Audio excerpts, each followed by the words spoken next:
और खेती में जितने भी सामान आप इस्तेमाल कर रहे हो आज, सब पे जीएसटी लगा लगा के उनको महंगा कर दिया है। बाढ़ आती है, बारिश आती है, बाढ़ में आपको कोई मदद नहीं मिलती, आपकी जमीनें चली जाती हैं पानी के नीचे, मुआवजा नहीं मिलता है समय पे, कोई पूछने वाला नहीं है। ना आपकी असम की भाजपा की सरकार पूछ रही है और ना मोदी जी की केंद्र की सरकार। आपके यहाँ भाजपा के कार्यकर्ता आते हैं, कहते हैं फॉर्म भरो, मेरी बहनों को कहते हैं फॉर्म भरो, नहीं तो वोट दो, नहीं तो 1200 रुपए नहीं मिलेंगे, कहते हैं ना। आए हैं ना फॉर्म भरने? आप अगली बार आएंगे ना आपके घर, तो आप उनसे पूछिए 1200 रुपए से आज क्या मिलता है। एक सिलेंडर भी नहीं मिलता है, समझे आप? आपको 1200 रुपए देने की बात कर रहे हैं। आज आपको 1200 रुपए में उन्होंने ये स्थिति बना दी है आपकी कि आपको एक सिलेंडर नहीं मिलेगा, कुछ नहीं खरीद पाओगे उस 1200 रुपए में। फिर भी आपके घर आके आपको धमकाते हैं, कहते हैं वोट दो, फॉर्म भरो, नहीं तो 1200 रुपए नहीं मिलेंगे। आपको मालूम है कि कांग्रेस पार्टी की गारंटी है, कांग्रेस पार्टी की गारंटी है कि मेरी बहनें, जो परिवार में सबसे बड़ी महिला है, उसको 8,500 रुपए हर महीने, साल में 1 लाख रुपए आपको मिलेंगे। क्योंकि बोझ आप उठाती हो। मैं महिला हूं, मैं समझती हूं, महिला चाहे बड़े घर की हो, चाहे छोटी घर की हो, चाहे गरीब हो, चाहे बहुत रईस हो, महिला हमेशा समाज का बोझ भी उठाती है और समाज की परवरिश भी करती है। नई पीढ़ी को तैयार करने वाली मेरी बहन मेरी महिला है, सबसे ज्यादा मेहनत करने वाली महिला है। काम पे जाती है, खेती में जाती है, नौकरी करती है, मजदूरी करती है, तो घर आकर बच्चों को देखती है, घर आकर खाना पकाती है, घर आकर सबकी देखभाल करती है। जब तक आप सब सो जाते नहीं हो, जब तक पूरा परिवार चैन से नहीं सोता, तब तक मेरी बहनें नहीं सोती हैं। और इस सरकार में उनके लिए कुछ नहीं है, सिर्फ ऊपरी बातें। मोदी जी कहते हैं हमने महिलाओं के लिए आरक्षण कर दिए। कौन से आरक्षण? 10 सालों के लिए वो आरक्षण सच्चाई ही नहीं होंगे, लेकिन उन्होंने हर जगह इवेंट बनाए, बड़े बड़े मंचों पर गए, उनको माला पहनाया गया, कहा गया कि महिलाओं के लिए वो कर रहे हैं। लेकिन असलियत ये है कि आपको 5 किलो राशन और 1200 रुपए पकड़ाकर ये कहते हैं कि बस चुप रहो, इतना मिलेगा तुम्हें, बस और कुछ नहीं मिलेगा। महिलाओं को आत्मनिर्भर करने के लिए, अपने पैरों पे खड़े करने के लिए कुछ नहीं किया। कांग्रेस पार्टी चुनाव में गारंटी दे रही है और चुनाव के बाद देखना, जैसे हमने अपने प्रदेशों में सारे गारंटी लागू किए हैं, हम ये भी लागू करेंगे कि 50% मतलब आधी नौकरियां जितनी भी केंद्र सरकार में है, आधी महिलाओं को मिलेगी।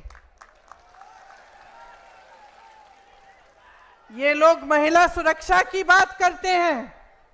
आपने देखा होगा कर्नाटका में क्या हो रहा है।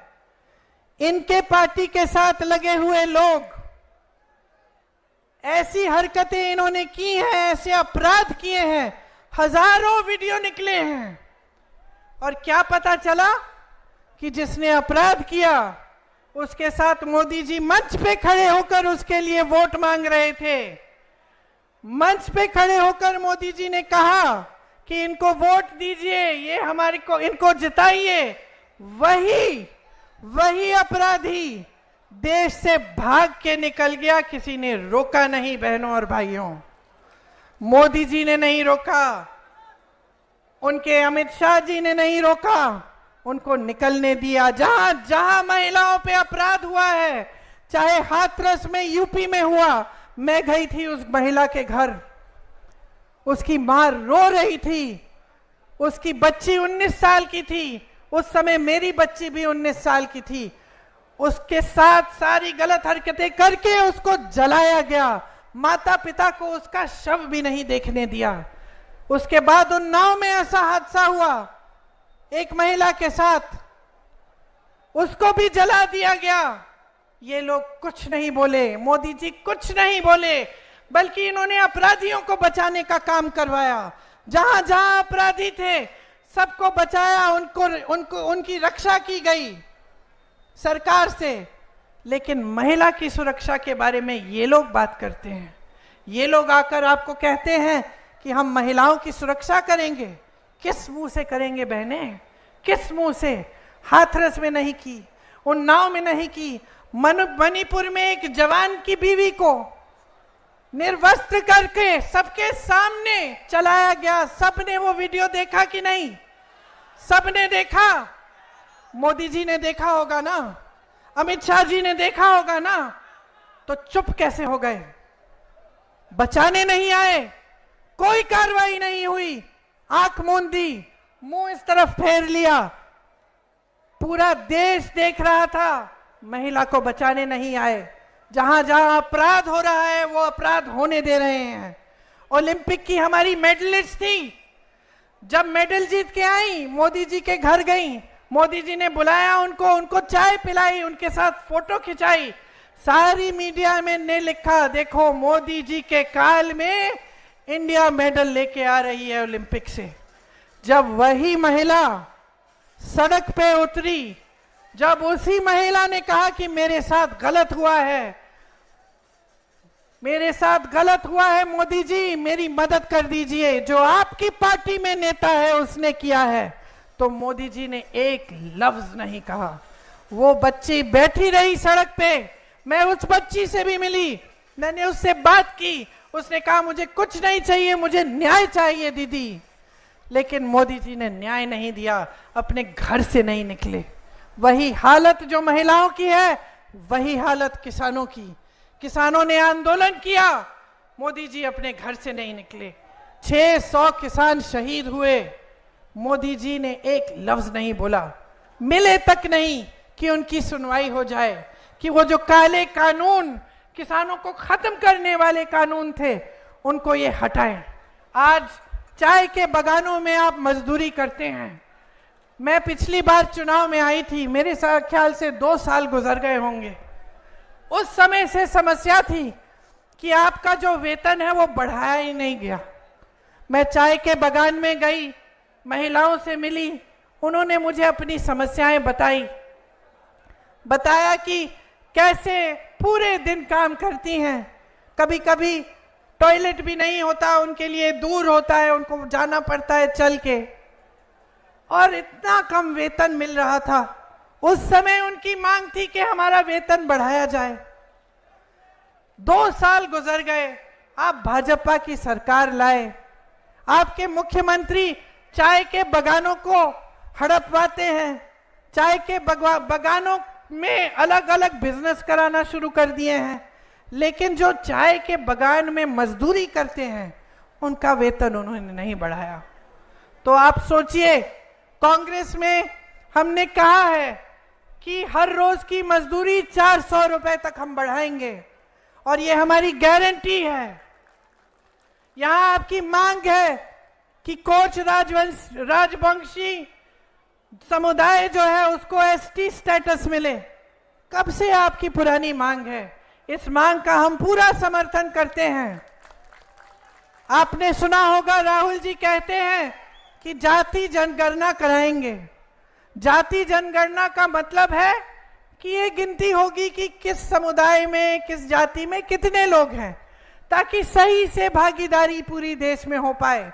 और सिर्फ जाति के आधार पर नहीं, लेकिन अमीरी गरीबी के आधार पर भी, ताकि हम जान जाएं कि भाई यहाँ ये समस्या है, ये जाति है, ये धर्म के लोग हैं, जहाँ पे कुछ अलग सी समस्या है, और इसको पूरा करने के लिए हम क्या करें, या इनकी पूरी भागीदारी नहीं हो रही है। तो ये सब चीजों को समझने के लिए ये जाति जनगणना कराएंगे। लेकिन इसमें एक महत्वपूर्ण बात यह है कि आज जो रिजर्वेशन पे 50% का कैप है वो हटाया जाएगा। इसीलिए जो कांग्रेस पार्टी की नीतियां हैं उनको आपको अच्छी तरह से समझने की जरूरत है। देखिए, जहां जहां हमारी सरकारें चल रही हैं वहां आपकी भलाई के लिए चल रही हैं। पहले से हमारी राजनीति ये रही है कि हम जनता की सेवा करें। जनता कैसे मजबूत होगी, आपके भविष्य कैसे बनेंगे।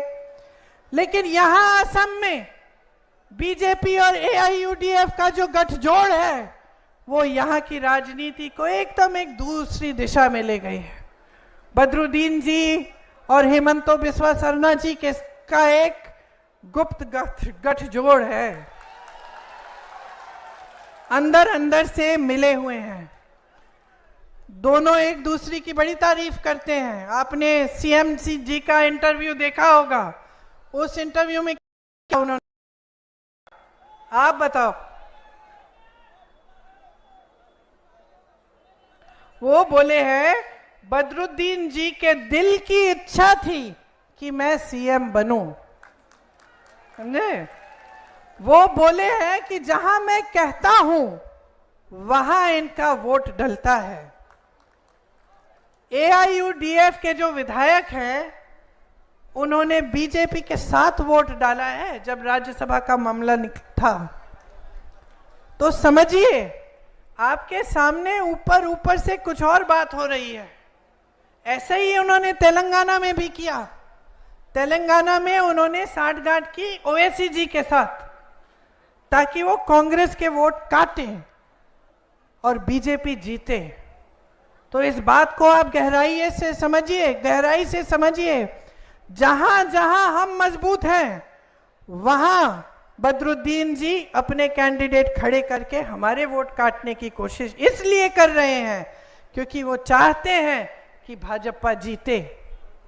3 बार सांसद बने हैं। मुझे बताइए, कोई नया स्कूल खोला, कोई अस्पताल खोला, कोई बड़ी यूनिवर्सिटी लाए आपके यहां, कोई अच्छा बड़ा कारोबार, कोई इंडस्ट्री लाए जिससे आपको नौकरी मिल सकती थी। बाढ़ आई, आपके पास आए, आपकी मदद की। वो तो खुद कहते हैं कि वो व्यापारी हैं, खुद कहते हैं मैं व्यापारी हूं, मैं बिजनेसमैन हूं, है कि नहीं। तो वो तो व्यापार ही कर रहे हैं, राजनीति नहीं कर रहे हैं, वो सेवा नहीं कर रहे हैं, वो व्यापार कर रहे हैं आपके साथ। और जहां जहां उनका फायदा है वहां वहां जा रहे हैं। ये आपका फायदा नहीं दे रहे हैं। उनके इतर का बड़ा बिजनेस है कि नहीं। आपको याद है तरुण गोगोई जी के समय अगर की जो पेड़ है उनकी कटाई पे पाबंदी डाली थी, उसकी कटाई बंद की थी। अब फिर से शुरू करा दी है सीएम जी ने। और फायदा किसको हो रहा है? बदरुद्दीन जी की जो इतर की फैक्ट्रियां हैं उसको फायदा हो रहा है, क्योंकि वही लकड़ी इतर में डलती है। तो देखिए, जो समझने की बात यह है ना कि चाहे एआईयूडीएफ हो, बदरुद्दीन जी हो, भाजपा के हेमंतो बिस्वा शर्मा जी हो, ये सरकार जो चलाते हैं ये बड़े बड़े खरबपतियों के लिए चलाते हैं। और इसी तरह की सरकार मोदी जी चलाते हैं। अब चाहे असम में हो चाहे पूरे देश में हो, सरकारें खरबपतियों के लिए चल रही हैं। इससे हमें पता कैसे चलता है कि ये बात सच है? क्योंकि आप आज देखिए, देश का लोहा पहले सरकार देखती थी, अब देश का सारा लोहा एक बड़े खरबपति को दिया जा रहा है जो इनके दोस्त हैं, मोदी जी के दोस्त हैं, बिस्वा शर्मा जी के भी दोस्त हैं।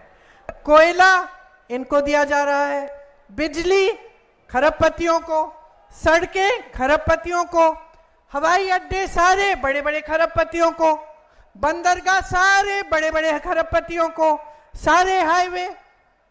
ये किसकी संपत्ति थी?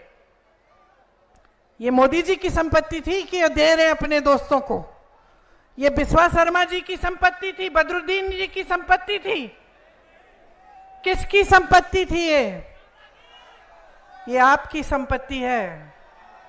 बड़े बड़े सरकारी कारखानों से आपको नौकरी, आपको रोजगार मिलती थी, लोग खुश हो जाते थे, सरकारी नौकरी मिली है, पेंशन मिलेगा, जीवन भर सुरक्षित रहेंगे। आज क्या परिस्थितियां हैं?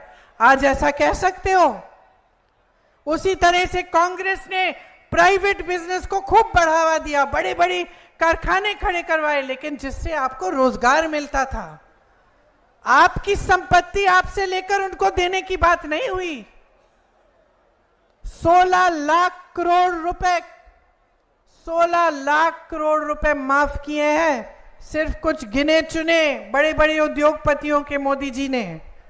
सोचिए 16 लाख करोड़ रुपए से क्या क्या नहीं हो सकता था। यहां कितने कारखाने बन जाते, आपके स्कूल बन जाते, आपको रोजगार मिल जाते, आपकी सड़कें, आपके घर में पानी जो बाढ़ आती रहती है उसको रोकने का कोई इंतजाम बन जाता।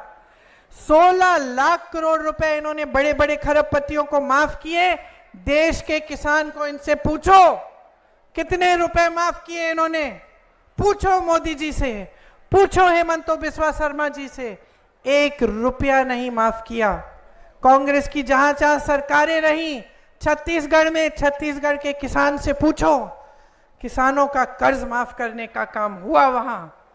आज परिस्थिति यह है, मीडिया को खरीद लिया है सब बड़े बड़े सेठों ने, विपक्ष पर धड़ाधड़ हमला है, भयानक हमला है, विपक्ष के खाते बंद कर रखे हैं, 2 चीफ मिनिस्टर जेल में है चुनाव के समय। इस देश के इतिहास में ही कभी पहले नहीं हुआ, पहली बार इस देश के इतिहास में 2 चीफ मिनिस्टर जेल में पड़े हैं, चुनाव चल रहा है।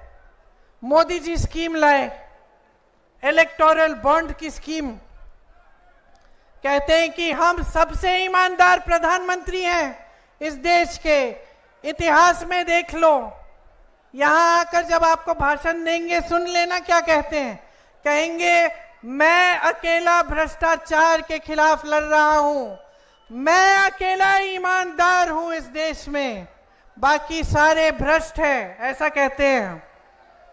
तो मैं आपको बताना चाहती हूं कि ये ईमानदार प्रधानमंत्री कैसी स्कीम निकाल के लाए। स्कीम ये थी कि जो भी चंदा देगा किसी भी राजनीतिक दल को, उसका नाम गुप्त रहेगा। यह ईमानदारी की स्कीम थी इनकी कि उसका नाम गुप्त रहेगा। सुप्रीम कोर्ट ने कहा कि यह गलत स्कीम है, यह नाम गुप्त नहीं रहने चाहिए, नामों को खोलो, सबके सामने बात आनी चाहिए कि किसने कितना चंदा दिया। अच्छा, जब ये हुआ तो मोदी जी को अचानक लग गया कि पब्लिक